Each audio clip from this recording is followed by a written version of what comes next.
The Galactic Council had ruled the galaxy for centuries, overseeing a fragile peace among hundreds of species. Each one, from the wise Terrans to the meticulous Venari, had long abandoned warfare in favor of diplomacy. Conflicts were rare, disputes handled by neutral mediators, and the concept of war had almost faded into memory. Until now. The Council's first contact with humanity was supposed to be a formality, another species to welcome into the fold, another peaceful ally. After all, the Council had encountered countless worlds, all of which eventually embraced their ways of peaceful negotiation. Humanity was no different, or so they believed. At least, that's what the data showed. When the humans first responded to the Council's probe, the initial reports seemed hopeful. Earth, as they called their planet, had a history of conflict, but the Council assumed that their evolution would follow a familiar trajectory. Civilizations fought, then grew weary of fighting, turning to cooperation as they advanced. It had happened with every other species in the galaxy. Why not with humanity? The Council sent a delegation to Earth, a show of goodwill, an olive branch extended to these newcomers. The humans received them with caution. Their diplomats were polite, even charming at times, but there was something off. Something the Council couldn't quite put their finger on. The humans didn't seem eager to join the galactic community. They spoke of their wars with a kind of detachment that unsettled the delegates. But surely, this was just a phase of their development, the Council reasoned. Human history, they learned, was riddled with violence. Unlike any other species in the galaxy, humans had fought more wars, shed more blood, and destroyed more lives than the Council could comprehend. Their earliest histories told tales of tribal warfare, followed by centuries of conquests, revolutions, and global conflicts. What stood out most was their constant innovation in destruction, an unsettling fascination with improving their methods of killing. Yet, somehow, the humans had survived. The Council had seen violent pasts before. Many species had come from bloodshed, but all eventually moved beyond it. Surely, humanity was on the verge of that same enlightenment. They had the potential. Their advancements in technology, medicine, and exploration rivaled some of the galaxy's most developed races. All they needed was a little guidance, a hand to show them the way forward. At least, that's what the Council told themselves. As the discussions continued, the human diplomats revealed little about their military. The Council had requested a thorough review of humanity's defense systems and armed forces, but the humans provided vague answers, focusing instead on their culture, art, and technological achievements. When the Council pressed further, the humans deflected with smiles and veiled responses. Still, the Council wasn't concerned. They had dealt with species reluctant to share their military details before. Often, it was just a sign of insecurity, a lingering fear that could be soothed with time. The Council members remained confident that humanity would soon embrace their values of peace and diplomacy. However, there were whispers of doubt. Some within the Council grew uneasy with humanity's reluctance to be fully transparent. They argued that the human history of conflict was too intense, too recent, to ignore. But these voices were drowned out by the majority, who believed that humanity would fall in line, just as every other species had. The humans, after all, hadn't shown any overt aggression. They spoke of unity, of building bridges, of joining the greater galactic community.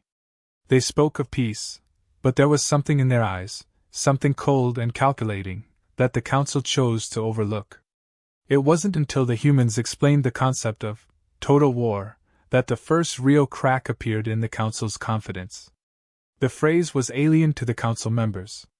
In the galaxy's collective memory, war was always about dominance or survival, but never about complete destruction. Total war? The Council couldn't understand it. One of the human diplomats, with unsettling calmness, explained. Total war meant that humanity didn't just fight to win. They fought to obliterate. If an enemy posed an existential threat, they didn't aim to subdue, they aimed to erase. Every trace of the enemy was destroyed, their culture wiped out, their existence reduced to ash. The Council members were horrified. The concept of annihilation went against everything they stood for, everything the galaxy had evolved beyond. But the humans spoke of it like it was a necessary evil, a strategy that had ensured their survival time and time again. "Surely, you don't intend to bring such practices into our galaxy?" one council member asked, trying to hide their fear. The human diplomat smiled, but it didn't reach his eyes. "We hope it won't be necessary." The council brushed off their unease as an overreaction. Humanity was young. They just needed time. There was no way they would ever need to resort to such measures in a galaxy that had been at peace for centuries. But deep down, some council members couldn't shake the feeling that they had misunderstood humanity. They thought the humans could be molded, guided toward peace. They were wrong. The meeting ended with cautious optimism. The council believed humanity would adapt, but as time passed, certain members grew restless. Reports on human military history continued to trickle in, raising more questions than answers. Discussions around the council chambers turned darker. Their wars were unlike anything the galaxy had seen. The humans didn't just defend themselves or fight for dominance. They fought with a singular focus: survival, no matter the cost. A comprehensive study of human conflicts over the past few millennia began circulating among the council members. The contents were disturbing. From ancient wars fought with primitive weapons to the global conflicts of their recent past, humanity's instinct for warfare was undeniable. While most species saw warfare as a tragic means to an end, humanity seemed to view it as an inevitable facet of existence. Their wars had escalated from simple territorial disputes to global annihilations, where millions perished not only on battlefields but in cities, homes, and innocuous places. Council members debated these findings late into the night. Some believed that the humans had moved past this stage. Others were less certain. They had seen too many civilizations with far less capacity for destruction crumble under the weight of their darker instincts. Why would humans be any different? The most unsettling part wasn't just humanity's capacity for war. It was the way they spoke about it, cold, detached, as if war was a logical outcome, a calculated response to threats. This lack of emotional attachment to the horrors of conflict made the council nervous. In every instance where the council attempted to broach the subject with human diplomats, they were met with the same calm assurances. Humanity had learned from its past, and those days were behind them. But the reports continued to flood in. One by one, the records of humanity's wars revealed a pattern. In every conflict, when pushed to the brink, humans didn't negotiate for peace. They didn't seek compromise. Instead, they unleashed everything they had, showing a relentless determination to annihilate their enemies. The term, total war, kept resurfacing, and it baffled the council. What kind of species adopted a strategy where the goal wasn't just victory, but the complete destruction of the opposition? Council members were used to wars ending with treaties, compromises, and coexistence. The humans, however, seemed to have perfected the art of ensuring that their enemies didn't live to fight another day. Some council factions began expressing doubt, suggesting that perhaps humanity wasn't ready for inclusion in the galactic fold. After all, they had only recently emerged from their self-inflicted conflicts. Could they be trusted to uphold the council's values of peace and cooperation? Yet the prevailing view remained one of optimism. Surely, with time and exposure to more enlightened species, humanity would learn to adopt peaceful methods. Still, the growing number of dissenting voices within the council couldn't be silenced. There was an undeniable undercurrent of fear, an instinctual reaction to a predator species whose methods were so alien, so brutal, that even the most war-hardened species in the galaxy couldn't comprehend it. In one of the council's more secretive sessions, a small but vocal group pushed for further investigation into humanity's current military capabilities. The humans had been suspiciously evasive on this topic during negotiations.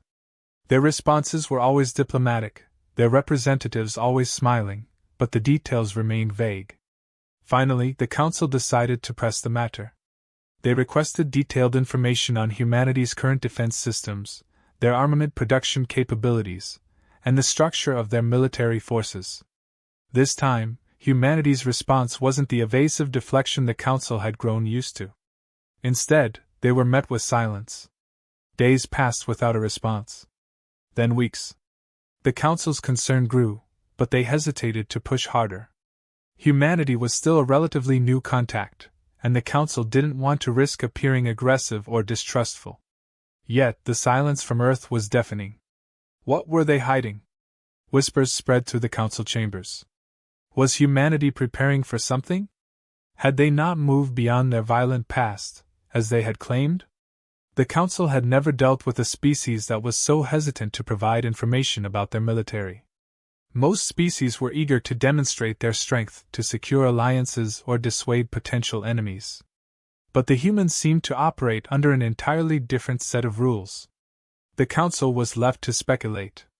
Did humanity's reluctance stem from fear of being perceived as too powerful, or were they simply hiding the full extent of their capabilities?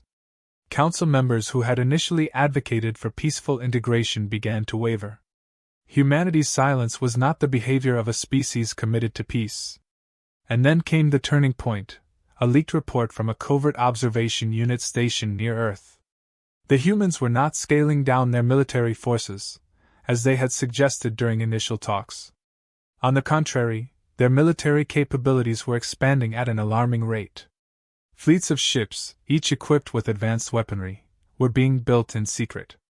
Weapons that the Council could scarcely comprehend, capable of destruction on a scale that no galactic species had ever wielded. The Council was shaken. The humans had misled them, or worse, manipulated them into believing that they were on a peaceful path. But the evidence was undeniable. Humanity was preparing for something, and it wasn't peace. In an emergency session, the Council gathered to discuss their next move. For the first time, there was open talk of removing humanity from consideration for Council membership. Some suggested sanctions, others whispered about containment. A few even feared that the humans might be planning to turn on the Council itself. As the debate raged on, the reality began to sink in. Humanity was not like any species they had encountered before. Where others would have sought compromise, humanity seemed content to let the Council believe in peace while preparing for war. Their ability to mask their intentions with diplomacy, all while constructing weapons of mass destruction, was unsettling. But the most terrifying realization was yet to come. The Council had long thought that by bringing humanity into the fold, they could guide them toward peace.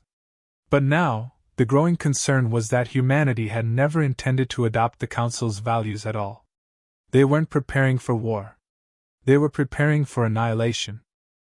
Tensions had been simmering beneath the surface for months. The Council's doubts about humanity's intentions lingered, but there was still no decisive action.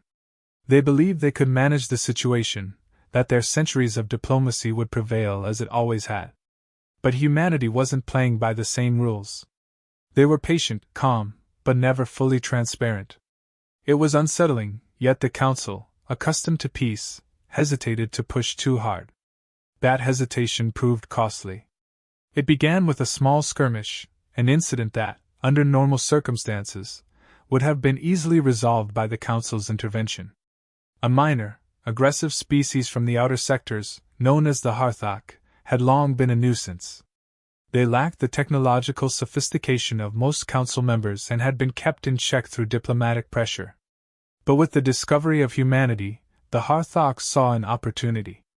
They believed the humans, being new and untested, would be an easy target to exploit, and they underestimated humanity's response. The harth launched an unprovoked attack on a human research outpost situated on the fringes of Council-protected space.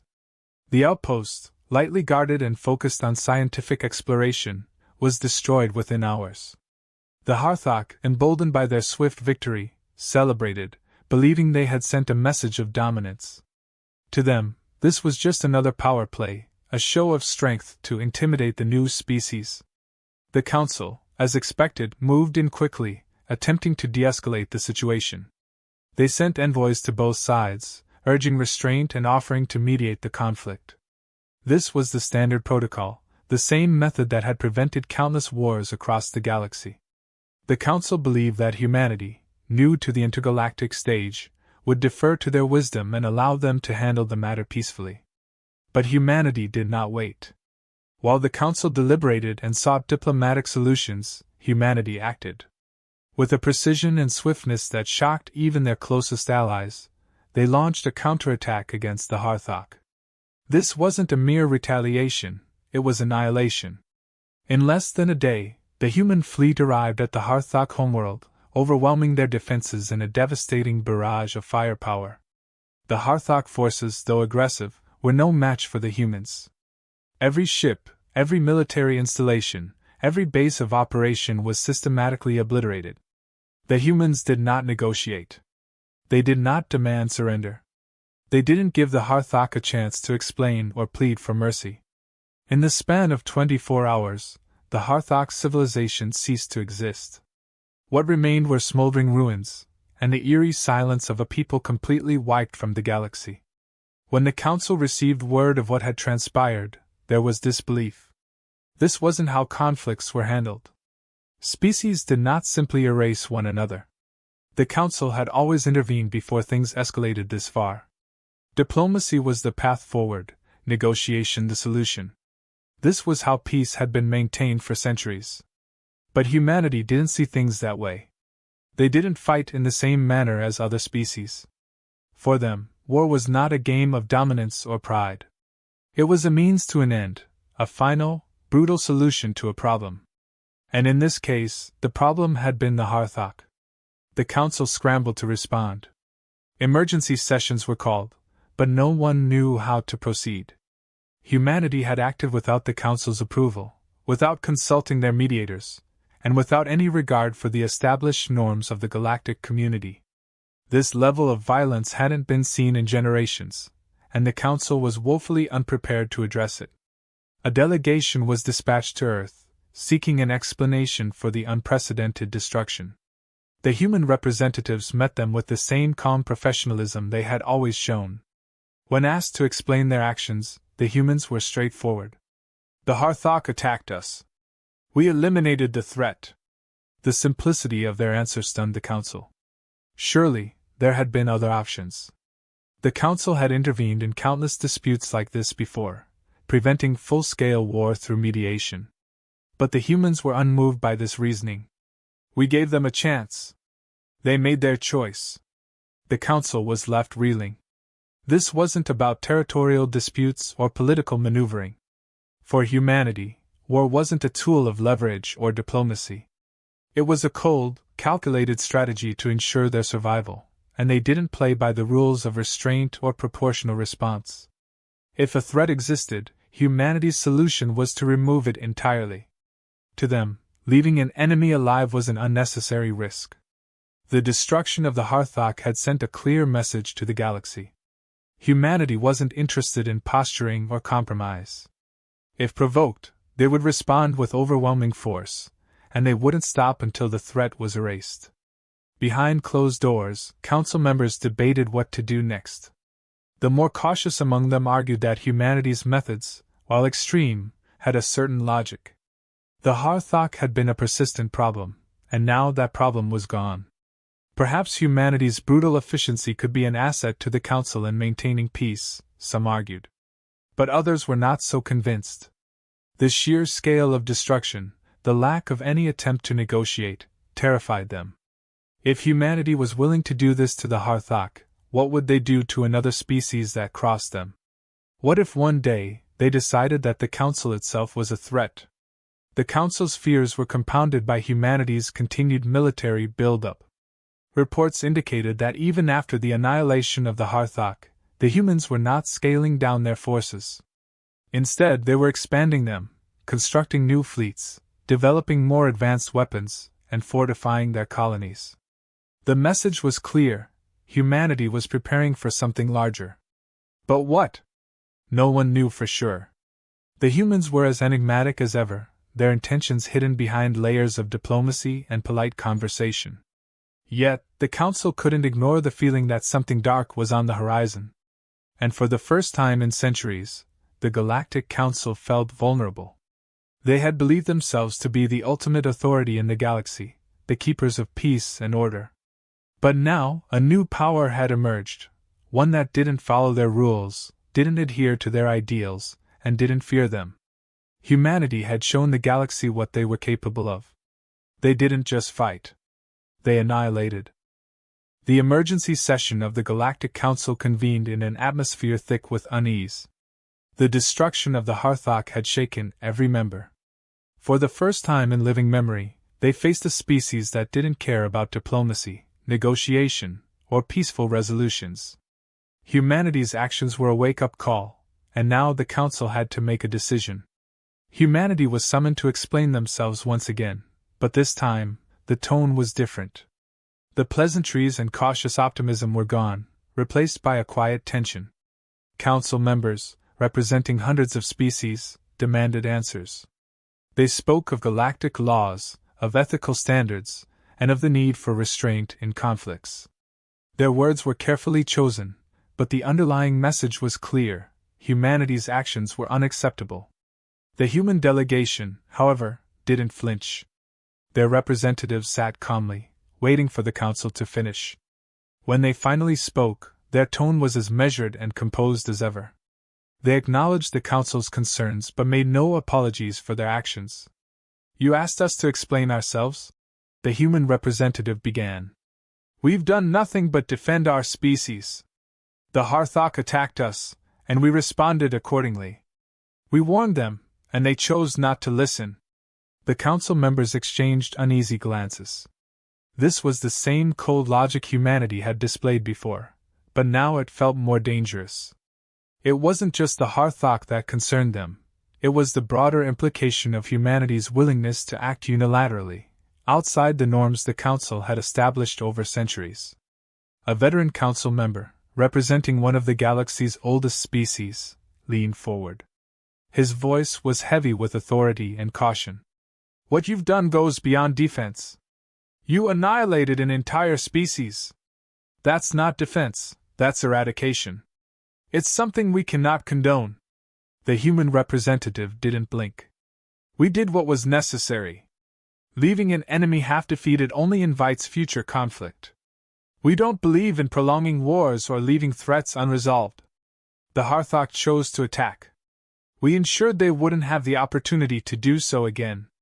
There was a murmur of discontent across the chamber. The Council had never dealt with a species so blunt in their reasoning, so committed to finality in conflict. Most species, when pressed, would seek peace, even if it meant compromise. But humanity had made it clear, they didn't believe in half measures. Their solution to conflict was absolute. Another council member, more diplomatic in nature, tried a different approach. "Surely, there must have been other options. The Council has always been able to mediate disputes, even between species far more aggressive than the Harthok. If you had allowed us to intervene, we could have avoided this catastrophe." The human diplomat shook his head slowly. "With respect, we've seen what happens when conflicts are mediated. The problem is never truly solved. It's merely delayed. A ceasefire here, a treaty there. But the threat lingers, waiting to reignite.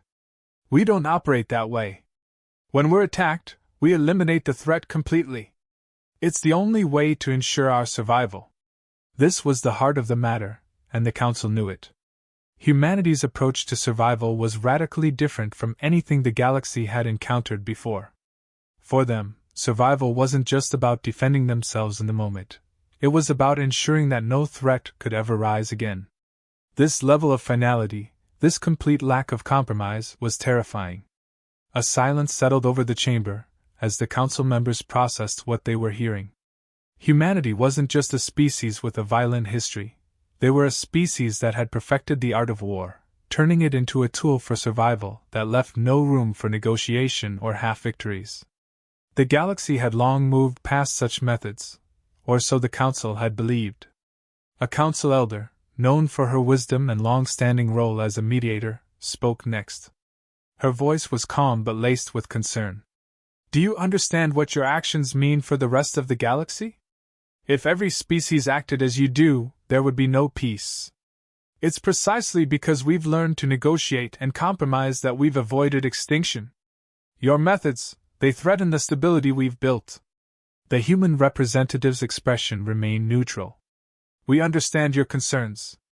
But your way isn't the only way. Our survival has depended on more than compromise. When we face a threat, we make sure it's eliminated.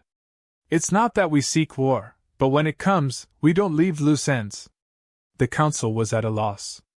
They had believed that humanity could be guided, shaped into a peaceful member of the galactic community. But now, they realized humanity wasn't interested in changing their ways. They didn't see war as a failure of diplomacy, they saw it as a necessary part of existence, something to be resolved swiftly and with finality.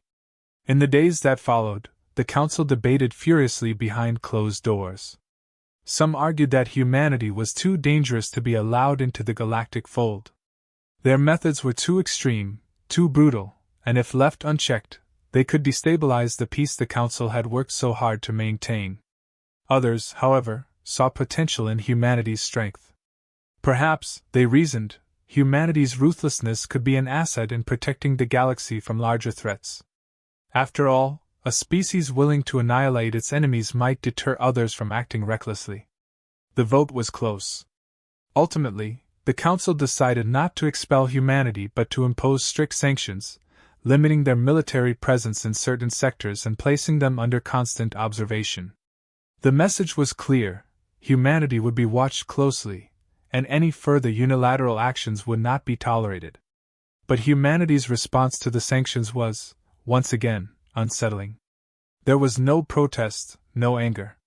They accepted the restrictions with a quiet, unnerving confidence. The Council had expected outrage, perhaps even defiance, but instead, humanity's representatives simply nodded and left the chamber without another word. As the Council members breathed a sigh of relief, thinking the crisis had been averted, a lingering question remained in the back of their minds. Had humanity truly been contained, or were they simply biding their time? The humans had shown the galaxy something it hadn't seen in centuries: a willingness to go beyond the point of no return, to fight until there was no enemy left to fight. And now, even with the sanctions in place, there was a growing fear that when the next conflict arose, humanity would once again act on its own terms. The Council had imposed their rules, but deep down, they knew, humanity didn't need the Council's approval. They didn't need anyone's approval. They had shown what they were capable of, and the galaxy was forever changed by it.